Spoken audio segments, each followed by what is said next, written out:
This episode is brought to you by Netflix. So Netflix is basically Santa this year.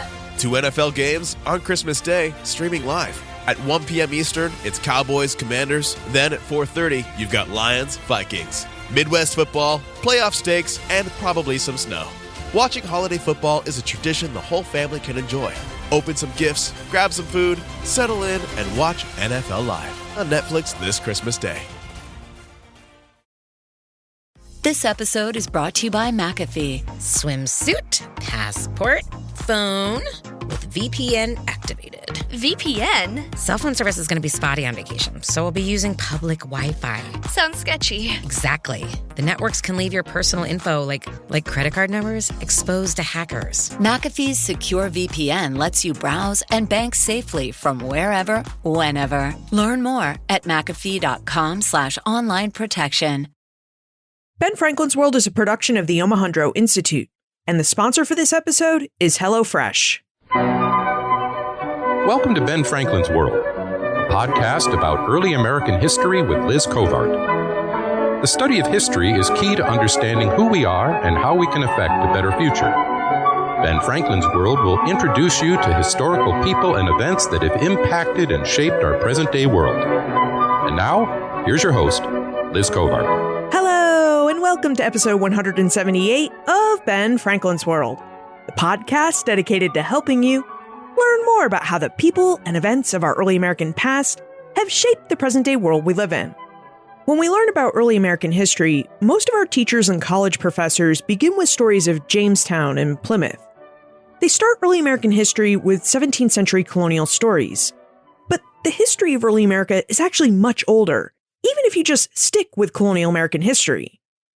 For example, one place we could start to talk about colonial American history is in 1492, when Christopher Columbus sailed west from Spain and landed on the island of Hispaniola.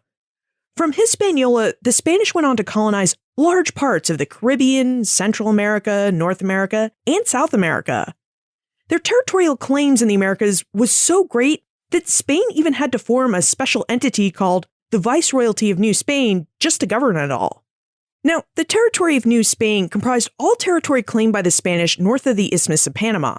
This included areas of Upper and Lower California, as well as large areas of the American Southwest and Southeast, including Florida. Today, we're going to take Ben Franklin's World back into the 15th, 16th, and 17th centuries, so we can explore some of the political, cultural, and religious history of New Spain. Specifically, we're going to explore how Spaniards and Spanish Americans used ideas about Muslims and a group of new Christian converts called Moriscos to define who could and should be able to settle and help colonize North America.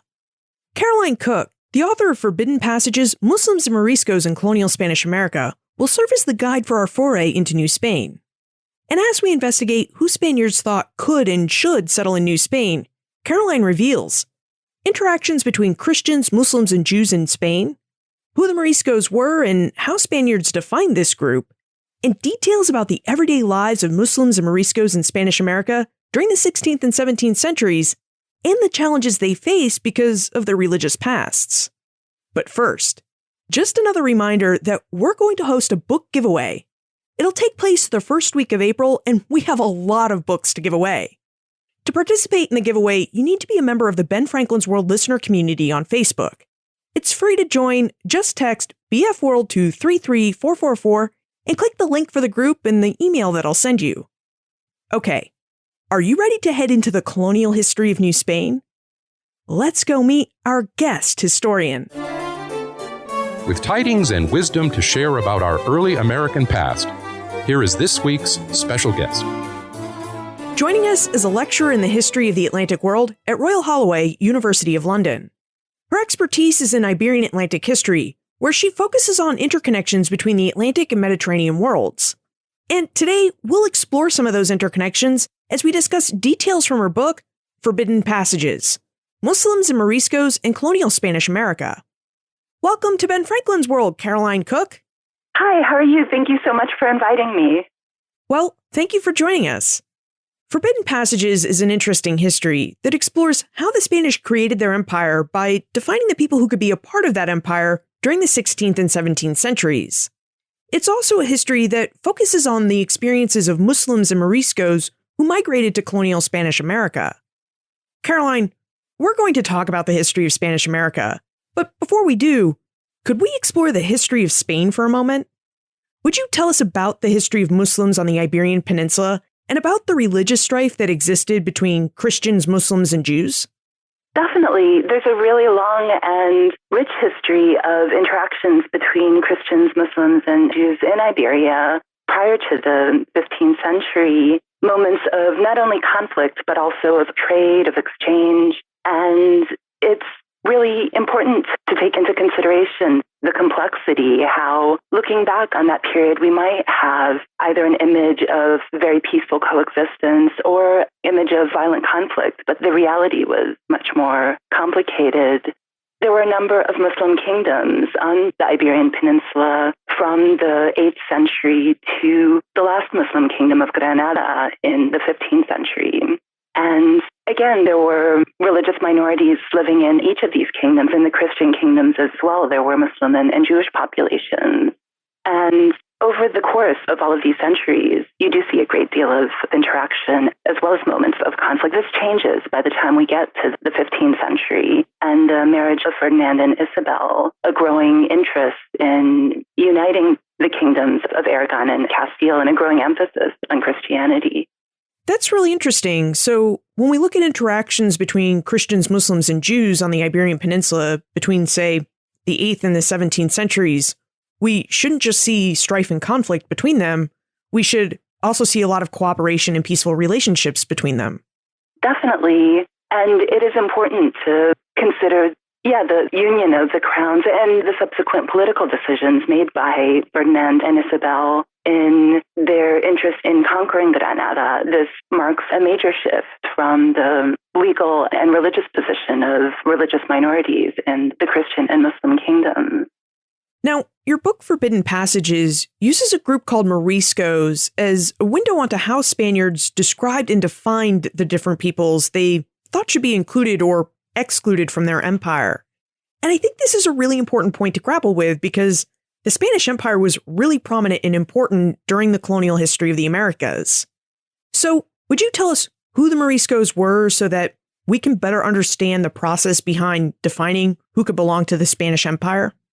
So the term Morisco is a very broad term to refer to anyone who converted from Islam to Christianity, to Catholicism. But this comprised a really wide range of people, from voluntary converts, several generations, and even a century prior to the 16th century, all the way to individuals who were forcibly converted to Catholicism, many of the Muslims in Granada who were forcibly baptized in 1500. So the term Morisco becomes almost a legal category by the 16th century that has a range of associations that will affect a person's place in Spanish society and in colonial society, their ability to emigrate to the Americas, for example, as Spanish authorities became increasingly concerned with tracing genealogies and lineages in order to issue licenses for people to emigrate. The Spanish Inquisition was an event that really impacted Moriscos and their ability to settle in the Americas. So, would you tell us about the Spanish Inquisition and how it impacted the lives of Spanish Muslims and Moriscos? The Inquisition had a major impact on many aspects of people's daily lives, both Moriscos and also conversos, converts from Judaism to Christianity. The Inquisition was set up not to try Christians and Muslims, but anyone who converted to Christianity in order to maintain religious heterodoxy, religious uniformity in Spain and eventually in Spanish America once the tribunals were established there. And anyone who was tried by the Inquisition, this would have an impact not only on your ability to hold status in society, but on your descendants also. People who applied for important offices, posts, or who wanted to emigrate to the Americas had to prove that they didn't have an ancestor who had been convicted by the Inquisition. That's a really different view than I had of it. I mean, you make it sound like the Inquisition was voluntary in that conversion to Christianity wasn't mandatory unless he wanted to hold some sort of governmental office. Is that really how the Inquisition worked? So by the 16th century, even the late 15th century, there was more of a push for religious uniformity. The Jewish population was officially expelled from Iberia in 1492, the same year that the monarchs Ferdinand and Isabel conquered the last Muslim kingdom of Granada. And this was also the year that Columbus set sail for the Americas. So there's a growing concern with religious uniformity. The Inquisition itself was established a few years prior to this moment as this concern for religious uniformity was mounting. But officially, it could only try converts to Christianity. Why did the Spaniards have such a desire for religious uniformity? Where did this concern come from? Increasingly, by the 16th century, and this continued to mount throughout the 16th century, religious identity, religious belief was being connected to political loyalty. And this had a series of sort of broader implications. Spain's diplomatic relations with the Ottoman Empire. There were periodic anxieties, fears that the Ottoman forces would invade Spain, rumors about the possibility of the Morisco population, for example, to form an alliance with the Ottomans. And even where, in many instances, these rumors were unfounded, there was a growing suspicion toward the Moriscos as potentially disloyal subjects. And this also carried into concerns over trustworthiness in business relations, or in the doctors and healers who would be attending to the sick.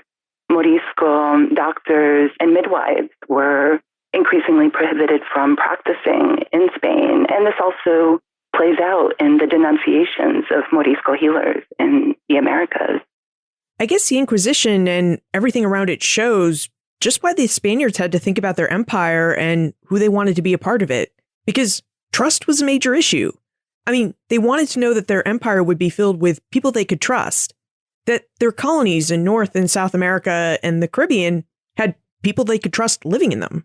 Definitely. The terms that were being used by the first conquerors of Mexico, of Peru, they referred to themselves as Christians. There was a sense of a group identity of belonging to a Christian political community as well as a religious community.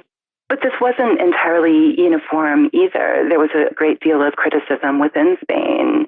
First of all, among some priests and missionaries, the idea that with baptism, you should be able to be fully incorporated into the Christian community. This goes against some of the political imperatives of officials who sought to exclude Moriscos and conversos. So this was debated throughout. Now, before we take our conversation from Spain to the Americas, I think we should talk about records. Because Forbidden Passages reflects that Caroline used a lot of records from the Inquisition to find details about the lives of Moriscos who were living in Spanish America. Caroline, would you tell us about the records the Inquisition left behind? Definitely. The Inquisition is an incredibly rich source. Thousands of letters, correspondence between inquisitors in Spain and the tribunals in Spanish America. Trials also that describe religious beliefs and practices of Moriscos, the practices of healers. And Inquisition records have to be read critically with a sense of the power of the institution, the interests of inquisitors. But within that, there is a lot of information that can be extracted about everyday healing practices and also the ways that Moriscos are being defined and described, the anxieties surrounding them that are present in the denunciations. So it becomes possible to reconstruct some of the political world surrounding them. Okay. As we know, in 1492, Christopher Columbus sailed west from Spain to find a western route to East Asia. And along his quest, he landed on the island of Hispaniola, which we know today is the Dominican Republic. From Hispaniola, the Spanish really started exploring and colonizing other areas of the Caribbean and of North and South America. Caroline, would you tell us about Spanish colonization in the Americas? What goals did the Spanish have for their territorial claims in both North and South America? Increasingly, because their claims were supported by papal bulls, the bull of Alexander VI, for example, making reference to the Spanish monarchs, Ferdinand and Isabella, their role in the conquest of Granada as making them the best possible candidates for spreading Christianity in the Americas. This meant that Spain's claims to the Americas were always connected with religious interests, religious imperatives, the spread of Christianity, for example. And missionaries accompanied many of the earliest voyages to the Americas. Spain's sense of its empire was very much contingent upon the conversion of indigenous peoples to Catholicism and their incorporation into the Spanish crown, even as Spaniards were building a system of extractive labor, the encomienda system, in order to extract resources and using the labor of indigenous peoples. As they tried to define who could belong to the Spanish Empire, Spaniards also considered who could help them accomplish their mission in their American colonies. Caroline, in what ways did the Spanish religious mission in the Americas impact the ability of Spanish Muslims and Moriscos to migrate and settle in the Americas? Muslims and Moriscos were officially prohibited from emigrating to Spanish America, and this was again connected to the Spanish crown's concern with its title to the Americas as connected to missionization, to the conversion of indigenous peoples. And they worried that the presence of Muslims and Moriscos might undermine the activities of missionaries, that indigenous peoples might, for example, convert to Islam instead of Christianity. So they placed ongoing restrictions through royal decrees on their presence in the Americas. So, for example, in order to emigrate, people had to obtain a license through the House of Trade in Seville. And for this, they had to summon witnesses to testify to their upstanding character, to their piety, but also trace their genealogy and prove that they didn't have any Muslim or Jewish ancestry. You make the process of migrating to Spanish America sound quite involved. So what was the lure of America that enticed Spaniards and Spanish Muslims and Moriscos to want to settle there? In many instances, the same reasons that drew old Christian families to the Americas, the desire for social mobility, a role in the initial conquest. And as news, as reports were reaching Spain from Peru, from Mexico, of the incredible wealth of the Aztec and Inca empires, this really inspired a lot of Spaniards to make the voyage overseas. So you do have some Moriscos at this point who join up with these expeditions, acquire high position in colonial society, and are later subject to denunciations. The Spanish crown and local Spanish American governments may have prohibited Muslims and Moriscos from settling in Spanish America, but Muslims and Moriscos settled in Spanish America anyway. So, Caroline, how did they do it? How did Muslims and Moriscos settle in the Americas? Through a variety of means. So on the one hand, you could pay witnesses to testify to your outstanding character, obtain false licenses through a variety of means. There are also some individuals who enlisted as sailors on ships and then jumped ship when they arrived in the Americas. And then finally, what I was going to say, not all Moriscos arrived as free people. Some were enslaved. Following a major uprising in the Alpujarras Mountains in Granada in Spain, a number of the Moriscos there were enslaved, both men and women, and they were taken to the Americas to labor in some of the elite households. And these licenses, again, for individual slaves to accompany their masters to the Americas, very strict terms were placed on these licenses. They might only be allowed to go to Mexico for 2 or 3 years, but then they were supposed to be sent back to Spain. And this very rarely happened. So you do have, in some instances, slaveholders being prosecuted for not sending their Morisco slaves back to Spain after the stipulated period of 3 years. You mentioned earlier that the Spanish desire for religious unity in Spain was great. Did the people who settled in Spanish America share this great desire for religious unity as well? I mean, did the fact that some Muslims and Moriscos overstayed their visas in Spanish America cause them problems with their neighbors? It really depended on the situation. So the Spanish crown would issue royal decrees periodically to the judges and officials of the royal courts that were eventually set up in the major cities across Spanish America, that they look for Moriscos who had sort of overstayed or passed to the Americas without a license and send them back to Spain. But very often these officials looked the other way. It wasn't really to their advantage or interest to send them back to Spain. And in some cases, officials wanted Moriscos to settle in the areas under their jurisdiction. There was an interest in establishing a silk industry in Mexico, for example. And the Moriscos in Granada were highly skilled silk workers. So there was some interest in the skills that Moriscos possessed as artisans, also as interpreters that worked to their advantage.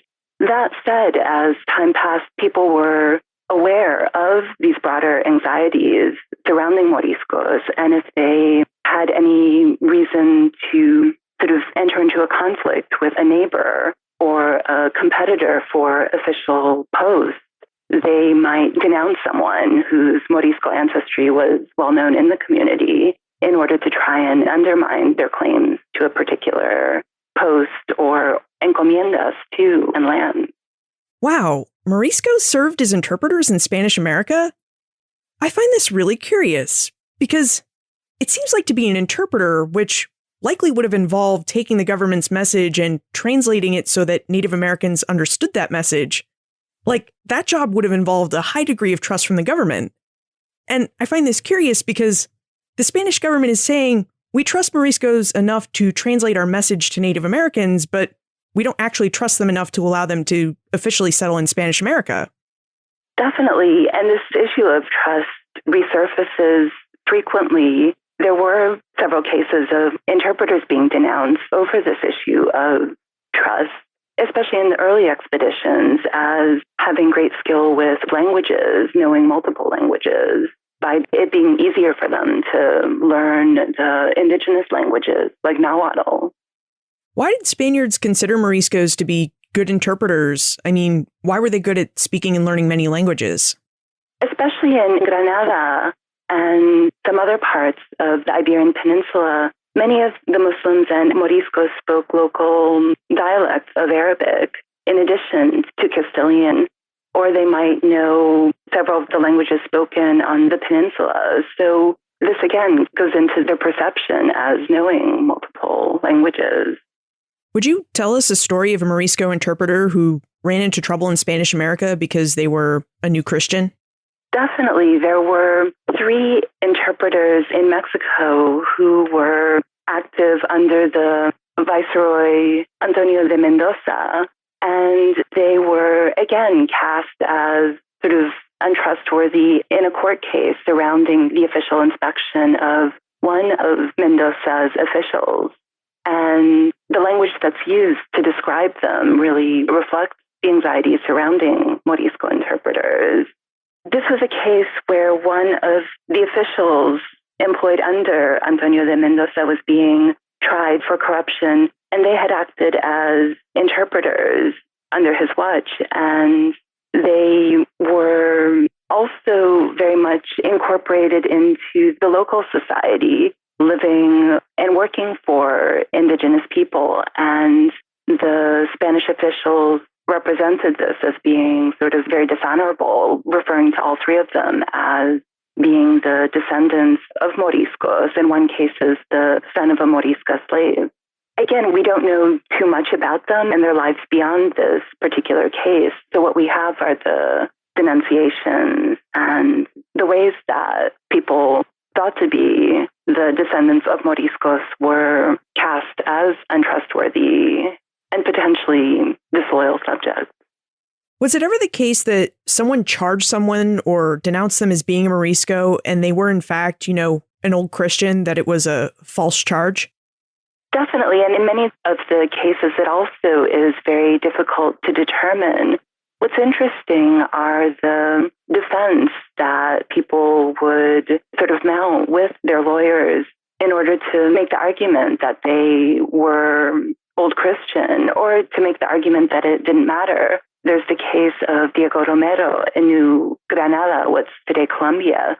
He was denounced in a dispute over his encomienda, or grant of indigenous tributaries. he was denounced by his rival for being a Morisco slave who had run away in New Granada and somehow acquired high status. And this attempt was to undermine his status. But Romero presents an account of his service to the crown, very long document where he cites all of the ways that he served the Spanish king.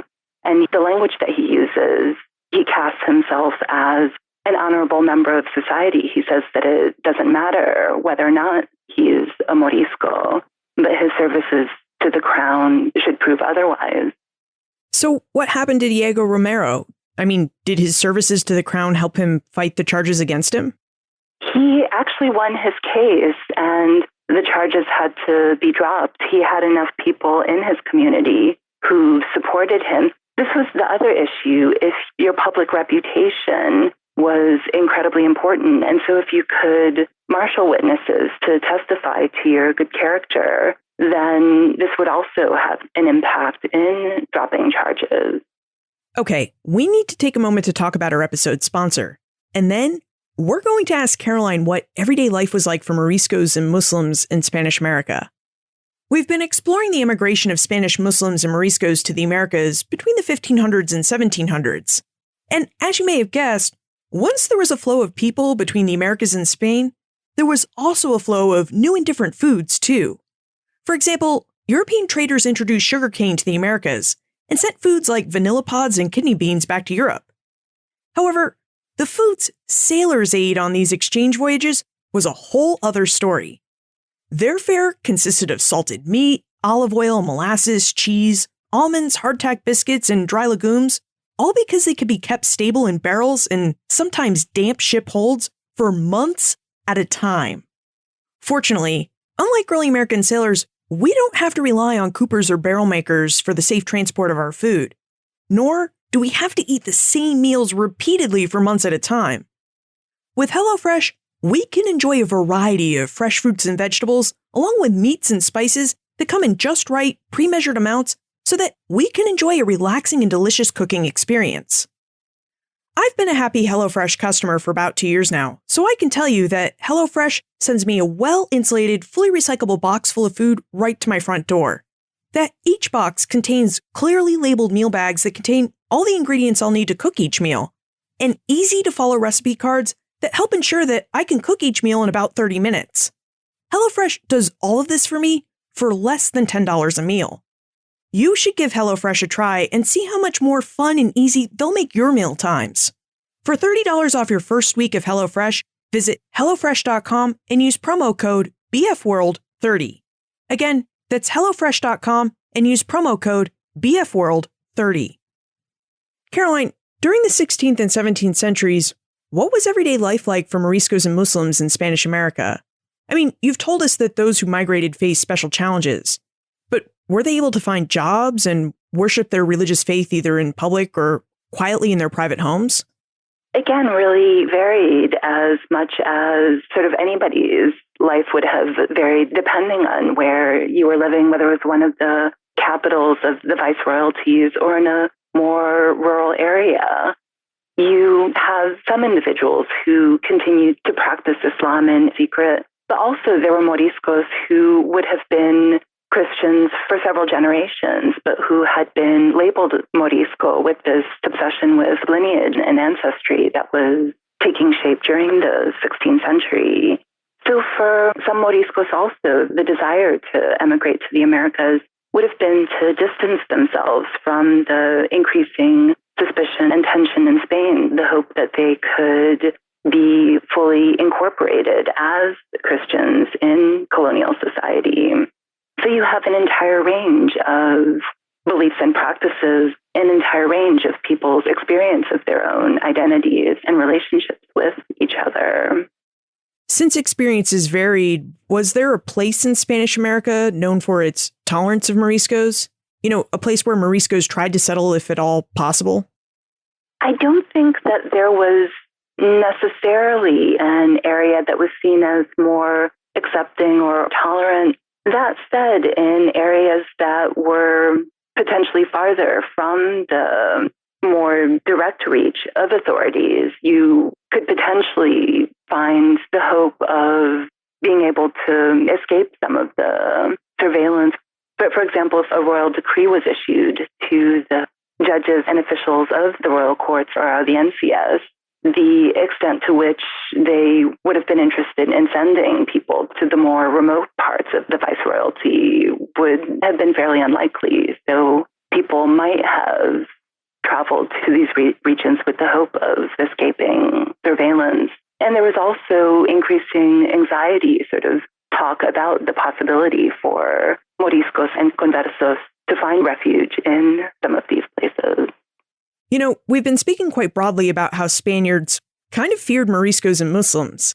And I think it's time we look at how Spaniards used descriptions, stereotypes, and ideas of Muslims and Moriscos to inform how they viewed who should be a member of their empire and who should be excluded from it.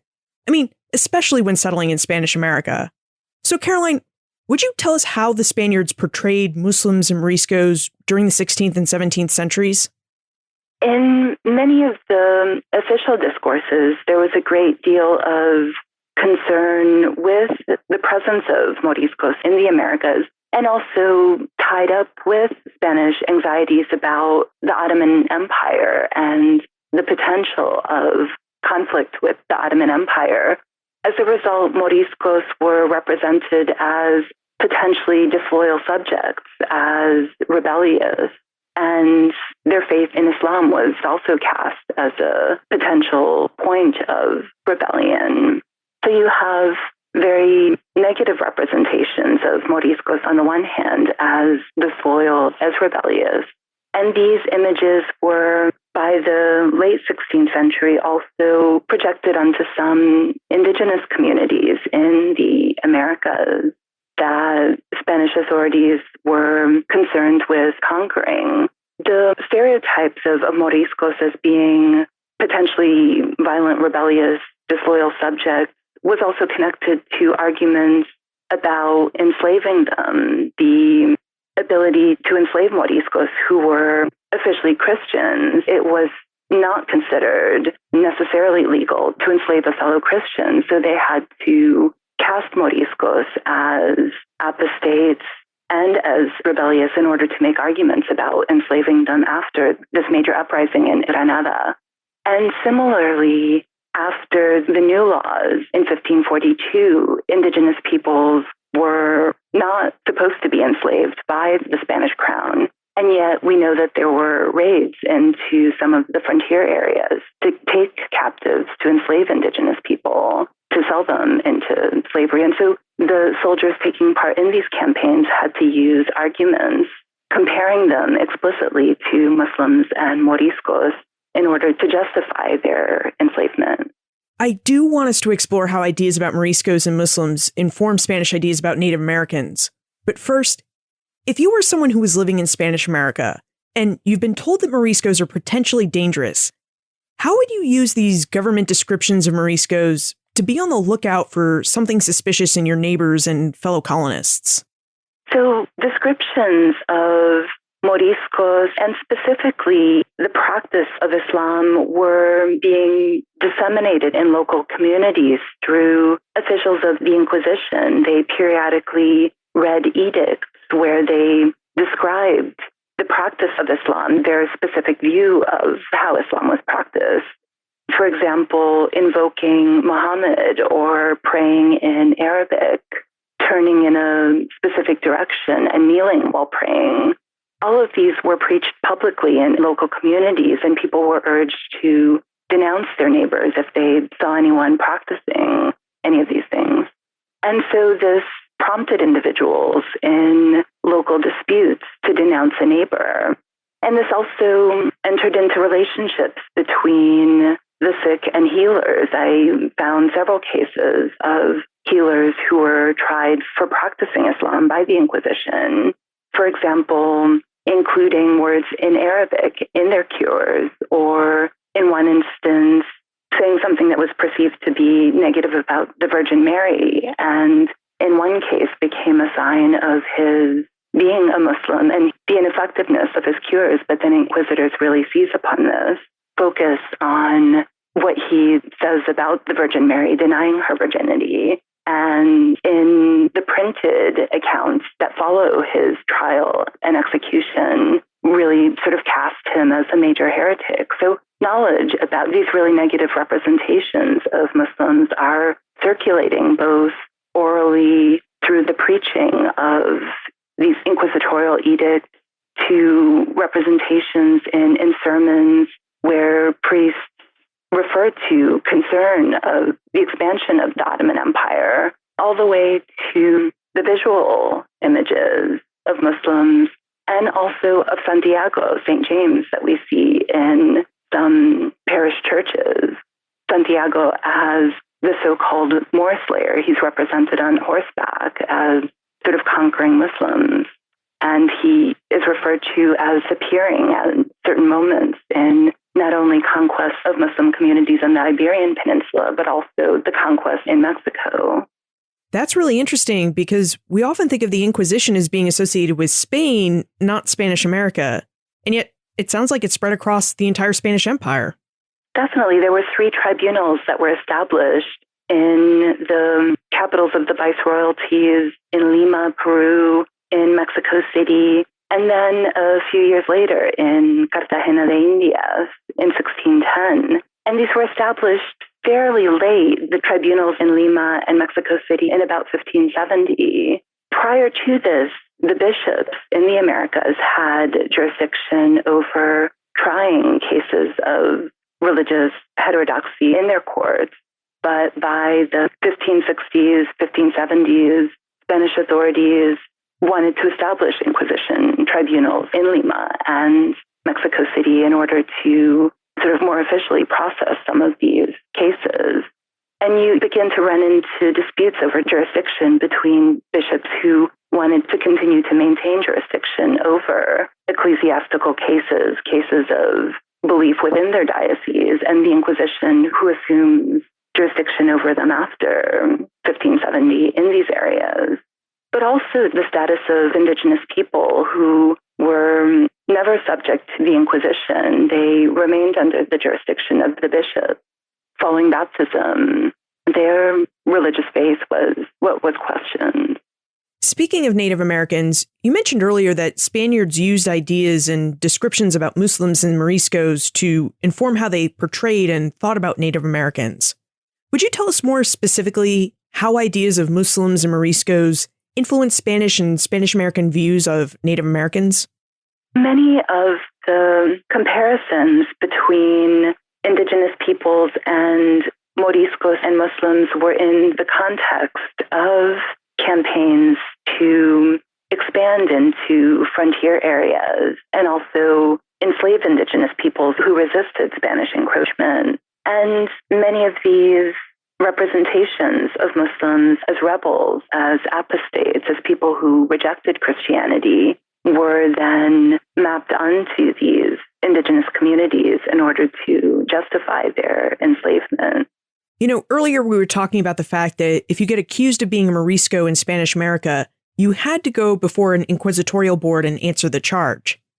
Did Native Americans, who were often thought of as being very similar to Moriscos, have the same opportunities to appear before inquisitorial boards to answer charges of apostasy after conversion, or was there perhaps another judicial or religious body that they appeared before when this happened?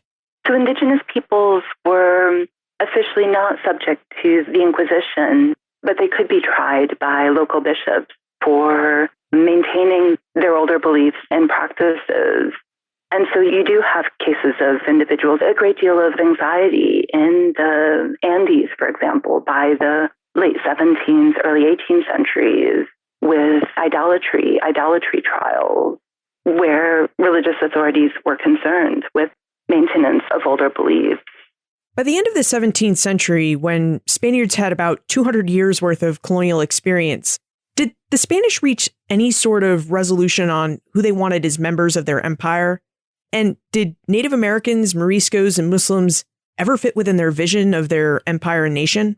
So this concern with genealogy and blood purity persists into the late 17th century. And that's part of one of my next projects where I'm interested in sort of how these dynamics continue, how representations of Muslims and Islam continue to play a role in the arguments made by the colonial elite to continue to hold status in colonial society, to make claims to forming part of a nobility.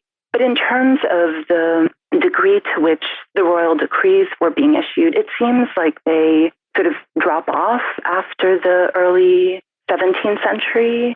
I haven't noticed sort of the same intensity and preoccupation of issuing royal decrees for officials to search for Moriscos in their midst after the reign of Philip III and after the expulsion of the Moriscos from Spain.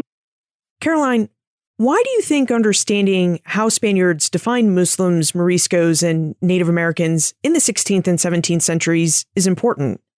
How does understanding these definitions and the thought process that went into developing them help us better understand the development of the Spanish Empire and of early American history?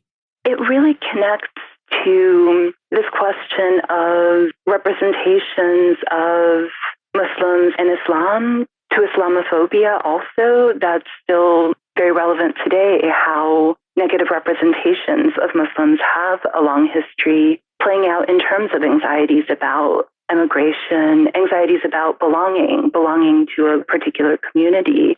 In this particular case, the Spanish Empire, but that has resonance in other places and time periods.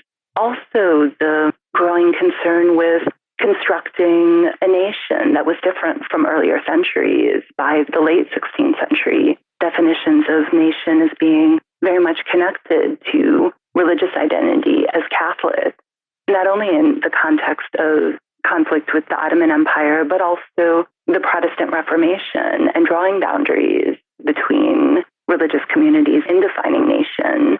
And finally, this concern with ancestry, with purity of blood. We can trace the early roots of racism to this moment where religious belief, religious identity is increasingly being viewed as hereditary. And this begins to inform later ideas about race as they emerge and harden by the late 18th century. Now it's time for the Time Warp. This is a fun segment of the show where we ask you a hypothetical history question about what might have happened if something had occurred differently or if someone had acted differently.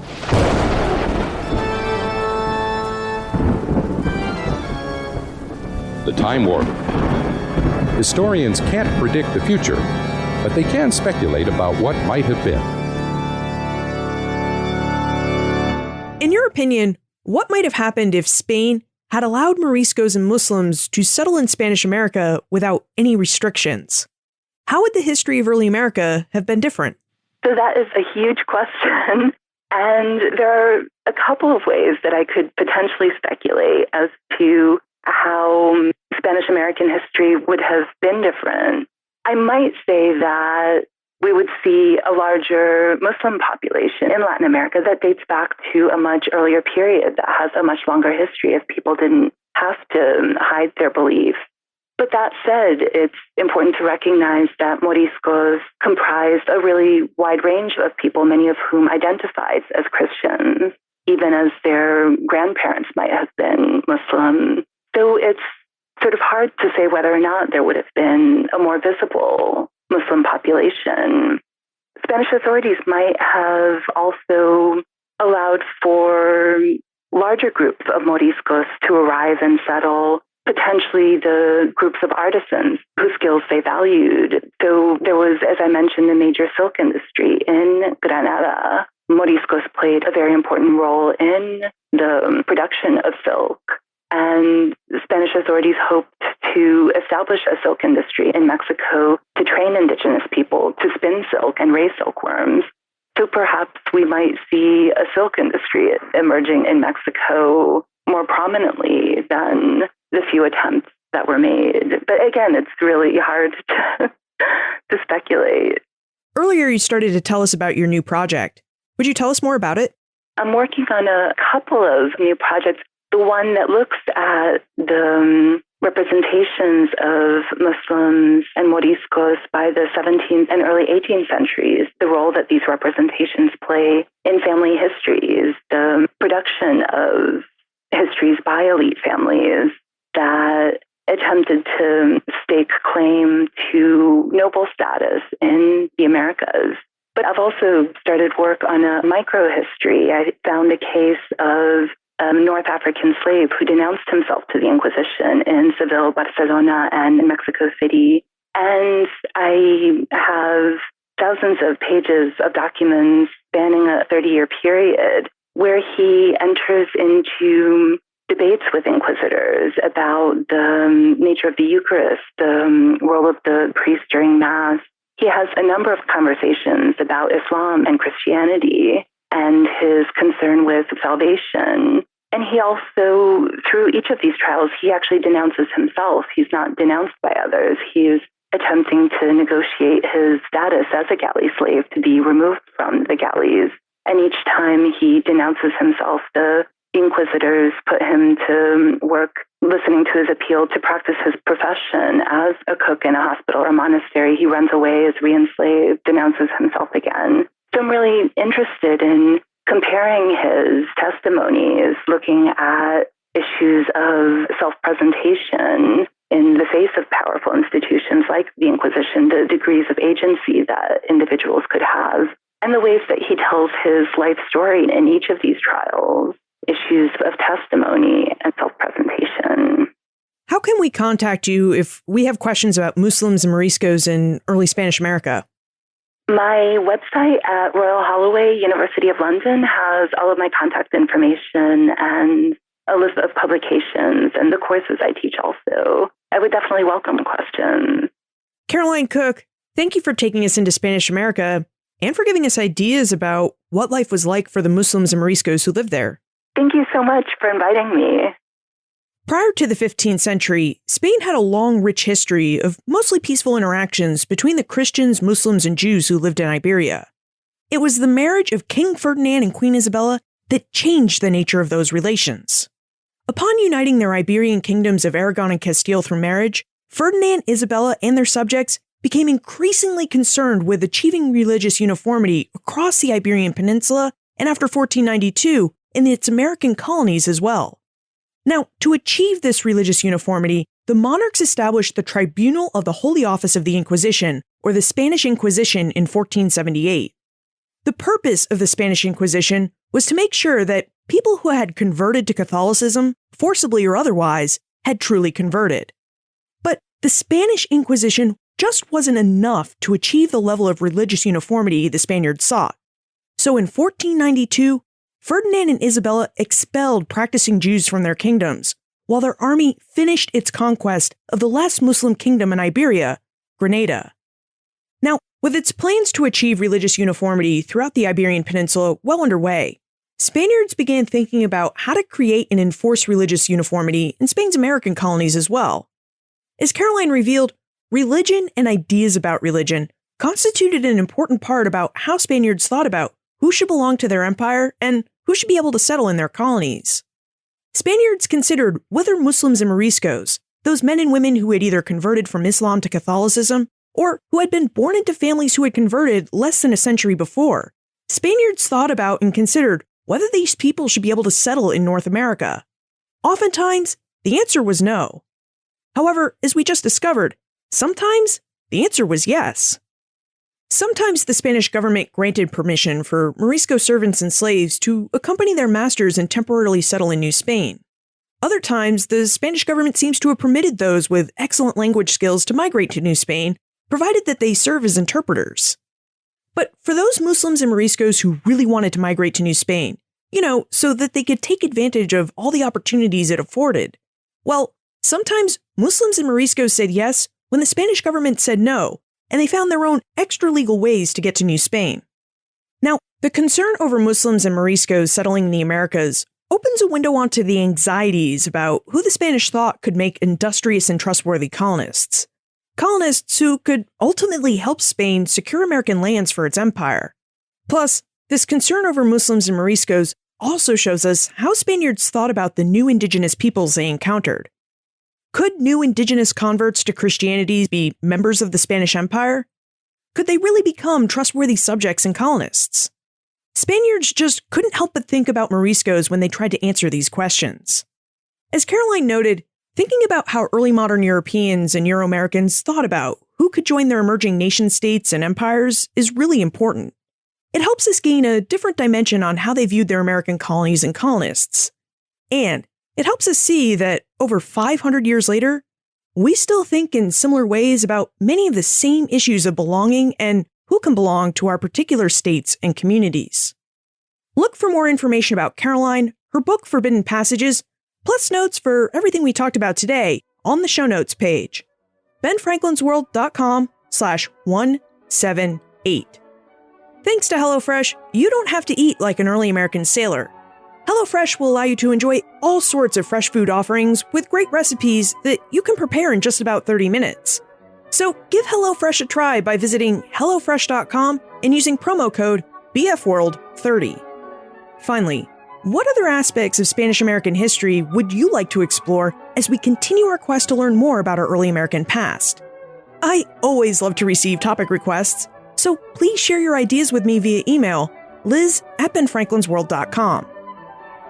Ben Franklin's World is a production of the Omohundro Institute.